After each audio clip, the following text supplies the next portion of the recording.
Hello student, welcome to scholars Adda 24/7। ये हमारा YouTube channel है जिसमें आप क्लास 9 से लेकर 12 तक के मैथमेटिक्स के वीडियो लेक्चर को एसेस कर सकते हो, जो आपके एग्ज़ाम के लिए हेल्पफुल होगा।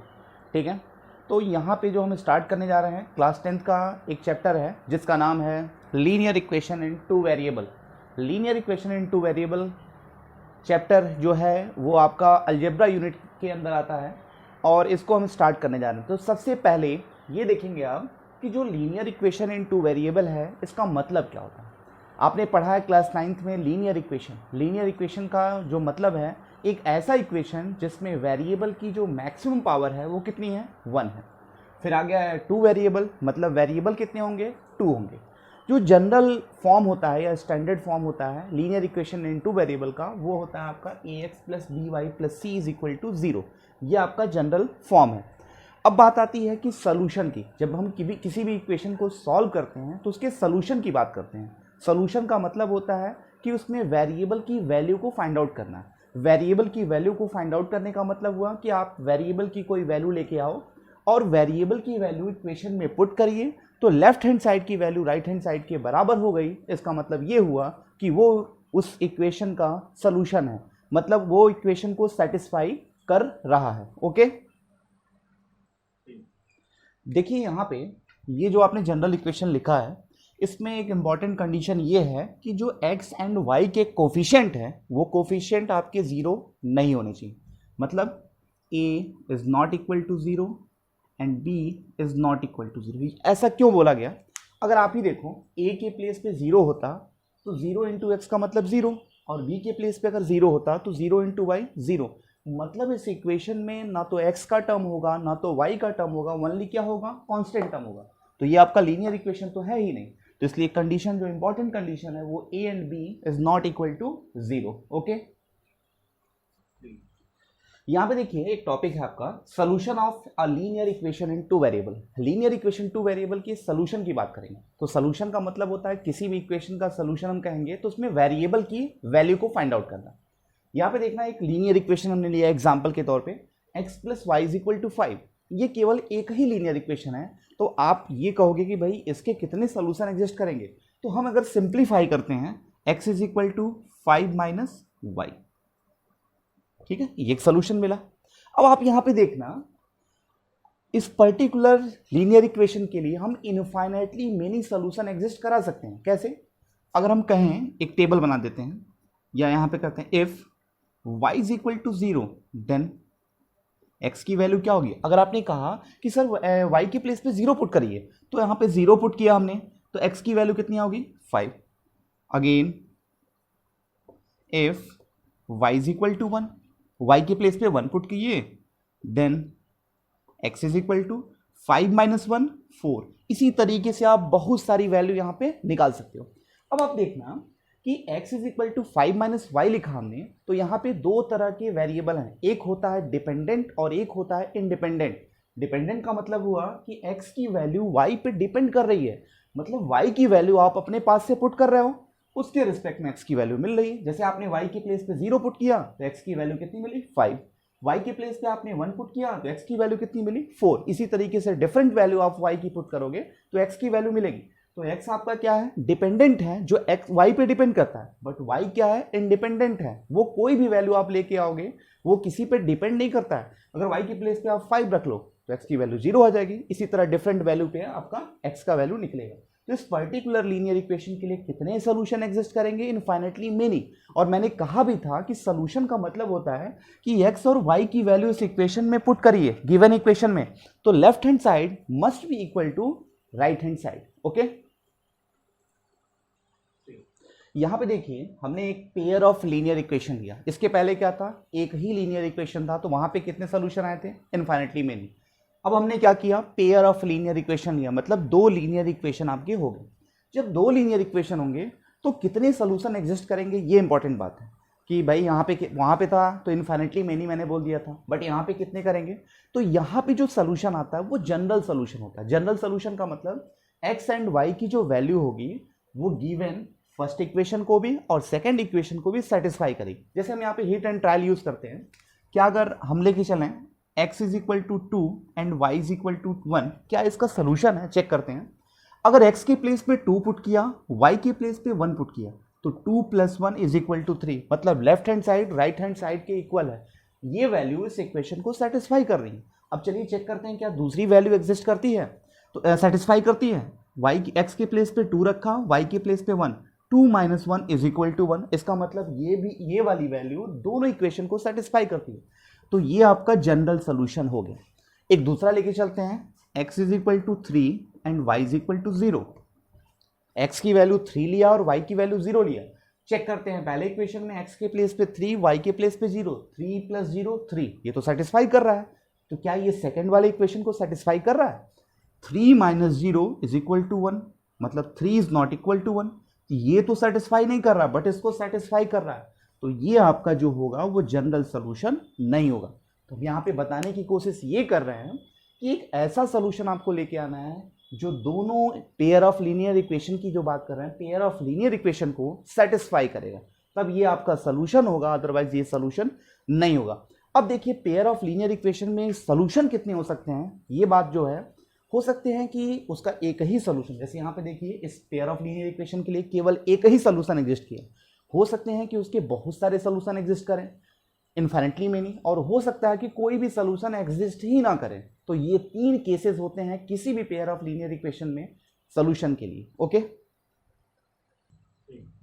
देखिए यहाँ पे एक टॉपिक है condition for the solution of a linear equation. Linear equation के जो सोल्यूशन का कंडीशन क्या है, जैसे अभी इसके पहले आपको बताया था कि कितने सोल्यूशन एग्जिस्ट कर सकते हैं पेयर ऑफ लीनियर इक्वेशन में, यूनिक सोल्यूशन, इन्फिनिटली मेनी, और आपका क्या था, नो सोल्यूशन। तो हमने ये ले लिया जनरल टर्म में एक पेयर ऑफ लीनियर इक्वेशन, ये आपका है a1x + b1y + c1 = 0 and a2x + b2y + c2 = 0। ये आपके पेयर ऑफ लीनियर इक्वेशन हो गए। तो जो कंडीशन है कि आप पहले ही बिना सॉल्व किए बता सकते हो कि भाई कितने सोल्यूशन एग्जिस्ट करेंगे, और बोर्ड एग्जाम में 1 मार्क्स का एक क्वेश्चन आता है कंडीशन बेस्ड। तो देख लेते हैं क्या चीज़ है। तो पहला हम लेके चलते हैं यूनिक सोल्यूशन।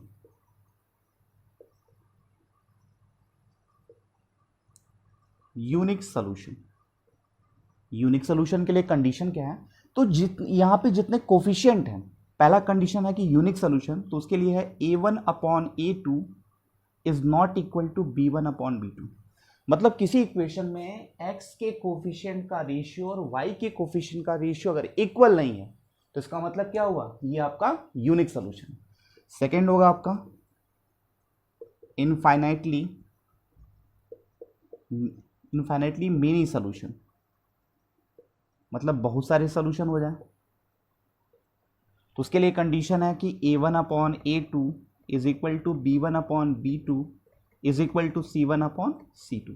मतलब x, y और कांस्टेंट टर्म के कोफिशिएंट का रेशियो आपस में अगर इक्वल है, तो उसके कितने सोल्यूशन होंगे, इनफाइनाइटली मेनी सोल्यूशन। और तीसरा कंडीशन है नो सोल्यूशन। तो नो सोल्यूशन का मतलब कोई भी सोल्यूशन एग्जिस्ट नहीं करेगा। तो कंडीशन होगी a1/a2 is equal to b1/b2 is not equal to c1/c2। ये कंडीशन आपको याद रखनी है। इस कंडीशन के हेल्प से आप क्या करोगे, किसी भी पेयर ऑफ लीनियर इक्वेशन का बता सकते हो कि कितने सोल्यूशन यहाँ पे एग्जिस्ट करेंगे, यूनिक सोल्यूशन होगा, इनफाइनाइटली मेनी होगा कि नो सोल्यूशन होगा। और इसके बेस पे 1 मार्क्स का क्वेश्चन आपसे बोर्ड एग्जाम में पूछा जाएगा। कोई अननोन वैल्यू दे दिया या कंडीशन दे दिया कि इसके यूनिक सोल्यूशन है, तो के की वैल्यू या जो भी अननोन है उसकी वैल्यू फाइंड करनी होगी। ओके, तो इसका यहाँ पे एक टॉपिक है आपका consistency and inconsistency of solution. मतलब किसी भी सोल्यूशन की बात करेंगे तो वो कंसिस्टेंट है या इनकंसिस्टेंट है, इसका मतलब क्या होता है।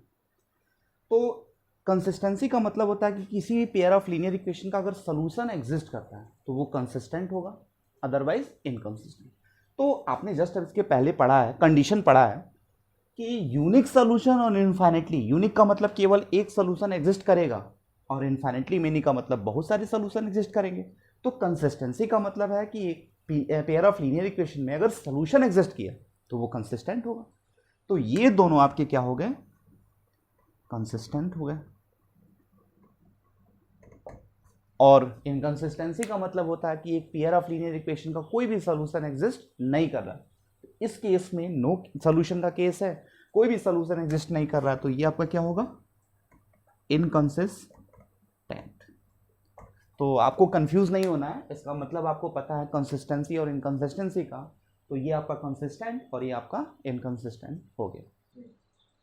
स्टूडेंट, आपका एक टॉपिक है methods of solution of a pair of linear equation. Linear equation के जो सॉल्यूशन निकालने का तरीका है उसके कितने मेथड्स हैं ये हम डिस्कस करने जा रहे हैं। तो देयर आर 4 मेथड्स। आपके पास कितने मेथड हैं? 4 मेथड हैं किसी भी पेयर ऑफ लीनियर इक्वेशन को सॉल्व करने के। वो यहाँ पे है लिखा हुआ, graphical method, substitution method, elimination method and last one is cross multiplication method. अब बोर्ड के एग्जाम के पॉइंट ऑफ व्यू से देखा जाए तो कभी कभी क्या होता है, किसी पेयर ऑफ लीनियर इक्वेशन को बोल दिया सॉल्व करना है और वहाँ पे एक स्पेसिफिक वर्ड लिख दिया बाय दिस मेथड, किसी एक मेथड का नाम दे दिया, ग्राफिकल मेथड, क्या एलिमिनेशन, क्रॉस मल्टीप्लिकेशन, सब्स्टिट्यूशन। तो आपको ये ध्यान देना है कि जब आप सॉल्व करोगे तो उस पर्टिकुलर मेथड का यूज करना होगा, अदरवाइज आपका आंसर रॉन्ग होगा। भाई किसी भी मेथड से करोगे तो सोल्यूशन तो वही आएगा, लेकिन अगर स्पेशल वहाँ पे स्पेसिफिक नेम लिखा है तो आपको उस पर्टिकुलर मेथड का यूज करना है, अदरवाइज आप फ्री हो। केवल लिख दिया सॉल्व करना है तो 4 में से जो भी आपको सुटेबल लगता है आप यूज कर सकते हो, लेकिन अगर कहीं स्पेसिफिक वर्ड लिखा है तो आपको उसके थ्रू जाना होगा। अब यहाँ पे हम चलते हैं स्टार्ट करने। जो आपका पहला मेथड होगा वो आपका क्या है? Graphical method. चलिए यहाँ पे देखते हैं पहला जो मेथड आपका ग्राफिकल मेथड। एक हमने पेयर ऑफ लीनियर इक्वेशन लिया, ये पहले जो आपको सोल्यूशन में बताया था एक छोटा सा लिया, क्योंकि यहाँ पे ग्राफ ड्रॉ करना थोड़ा सा डिफिकल्ट है। आप अगर ग्राफ पेपर पे ड्रॉ करोगे तो कोई दिक्कत नहीं होगी। आई होप क्लास 9 में आपने ग्राफ ड्रॉ करना सीखा ही है। अगर फिर भी कोई दिक्कत है तो आप बताइएगा, फिर से हम एक दूसरा वीडियो बना देंगे। यहाँ पे ग्राफिकल मेथड है, ये आपका पेयर ऑफ लीनियर इक्वेशन है और इसको सॉल्व करना है ग्राफिकल मेथड। आपको पहले ही पता है क्योंकि जस्ट इसके पहले हमने सोल्यूशन बताया था कि 2 1 आएगा। हमने इस जानबूझ के लिया कि पहले क्या करते हैं, तो हमने चलो भाई सपोज कर लिया कि ये आपका इक्वेशन 1 है और ये आपका इक्वेशन 2 है। भाई किसी भी लाइन का अगर हमको किसी भी इक्वेशन का ग्राफ ड्रॉ करना है तो मिनिमम 2 पॉइंट्स की रिक्वायरमेंट होती है, क्योंकि आपको पता है कोई लाइन अगर ड्रॉ कर रहे हो आप तो 2 पॉइंट होने चाहिए, स्टार्टिंग पॉइंट और एंड पॉइंट। तो चलिए पहले इक्वेशन से x की वैल्यू हम लिख सकते हैं 3 - y, और यहाँ पे एक टेबल प्रिपेयर कर लिया।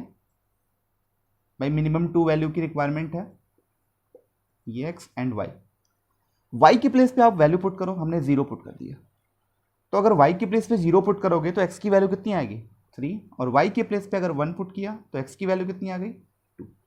इसी तरीके से सेकेंड इक्वेशन को सॉल्व कर लेते हैं। तो यहाँ से x की वैल्यू क्या होगी? 1 + y, और यहाँ से भी 2 वैल्यू हम ले लेते हैं।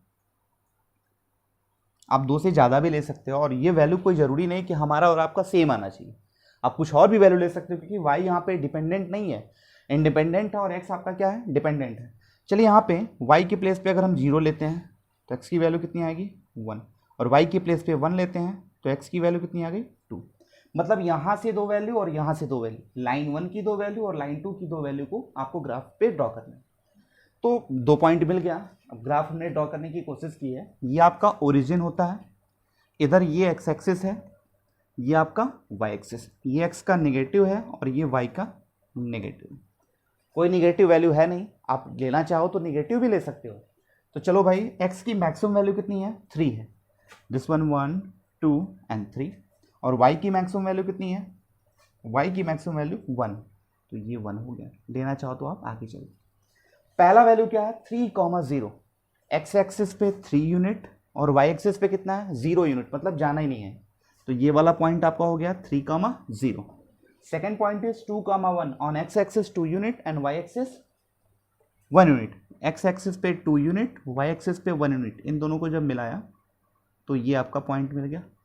अब इन दोनों को ज्वाइन करते हुए एक लाइन ड्रॉ कर देनी है आपको। ये आपका लाइन 1 होगी, मतलब फर्स्ट लाइन का ग्राफ हो गया। सेकेंड लाइन के लिए देखते हैं 1, 0, x एक्सिस पे 1 यूनिट और y एक्सिस पे 0, मतलब ये पॉइंट। दूसरा क्या है? x एक्सिस पे 2 यूनिट, y एक्सिस पे 1 यूनिट, मतलब ये पॉइंट। ये लाइन 2 होगी। तो आपको करना क्या है, जो गिवन होगा पेयर ऑफ लीनियर इक्वेशन, तो फर्स्ट लीनियर इक्वेशन और सेकंड इक्वेशन से 2 पॉइंट मिनिमम लेके आओगे आप। उसके रिस्पेक्ट में आपने 2 ग्राफ ड्रॉ किया, जहां पे ग्राफ एक दूसरे को इंटरसेक्ट करेगा वही आपका क्या होगा? सोल्यूशन होगा। यहाँ पे ग्राफ इंटरसेक्ट किया तो ये आपका क्या होगा, सोल्यूशन पॉइंट होगा। अगर हम इस पॉइंट का कोऑर्डिनेट देखें तो ये एक्स एक्सिस पे 2 यूनिट है और वाई एक्सिस पे कितना है, 1 यूनिट है। तो यही इसका सोल्यूशन हो गया। ये एक्स कोऑर्डिनेट एक्स की वैल्यू बताएगा और वाई कोऑर्डिनेट वाई की वैल्यू बताएगा। तो ये मेथड होता है आपका ग्राफिकल मेथड। ओके, यहाँ पे देखिए, अभी इसके पहले आपको बताया था कंडीशन ऑफ लीनियर इक्वेशन की, जो सोल्यूशन का कंडीशन था कि यूनिक सोल्यूशन होगा, इनफाइनाइटली मेनी होगा या नो सोल्यूशन। अब उसको थोड़ा ग्राफ पे देखते हैं, ग्राफ पे उसका मतलब क्या होता है। वो तो कंडीशन बता दिया था कि भाई ये कंडीशन है। अब ग्राफ पे जब आप ड्रॉ करोगे तो कैसे पता होगा आपको कि इसका यूनिक होगा, इसका नो सोल्यूशन होगा, इसका इनफाइनाइटली होगा। तो पहला देखते हैं, हमने ये ग्राफ ड्रॉ किया है, लाइन 1 और लाइन 2, 2 लाइन थी, दोनों लाइन का आपने ग्राफ ड्रॉ किया। जब दोनों लाइन के ग्राफ एक दूसरे को किसी सिंगल पॉइंट पे इंटरसेक्ट करते हैं, किसी एक ही पॉइंट पे, तो उसका जो सोल्यूशन होता है वो आपका क्या होता है, यूनिक सोल्यूशन। मतलब लाइन 1 का ड्रॉ किया, लाइन 2 का ड्रॉ किया, किसी एक पॉइंट सिंगल पॉइंट पे एक दूसरे को इंटरसेक्ट किए, तो ये आपका सोल्यूशन पॉइंट होता है। आप इसका कोऑर्डिनेट देख सकते हो और ये क्या कंडीशन क्या होगी, यूनिक सोल्यूशन की। यूनिक सोल्यूशन का आप कंडीशन एक बार रिकॉल करते हैं, a1/a2 is not equal to b1/b2। फिर बात करते हैं, सेकेंड था आपका इनफाइनाइटली मेनी सोल्यूशन। तो ये आप देखो, हमने लाइन 1 और लाइन 2 दोनों का ग्राफ ड्रॉ किया। इनफाइनाइट, अभी आपने देखा था यूनिक सॉल्यूशन में जब एक दूसरे को किसी एक पॉइंट पे इंटरसेक्ट किए, मतलब intersecting point is a solution of that linear equation, pair of linear equation. तो इनफाइनाइटली का मतलब होता है कि हर एक पॉइंट पे सॉल्यूशन, मतलब आपने पहले लाइन को ड्रॉ किया और दूसरे लाइन को ड्रॉ किया, वो एक दूसरे पे ओवरलैप कर गए, मतलब हर एक पॉइंट पे क्या है, उनका सॉल्यूशन एग्जिस्ट कर रहा है। तो यहां पे ध्यान से देखना, ये ब्लू लाइन जो है वो लाइन 1 का ग्राफ है और ग्रीन जो है वो L2 लाइन 2 का ग्राफ है।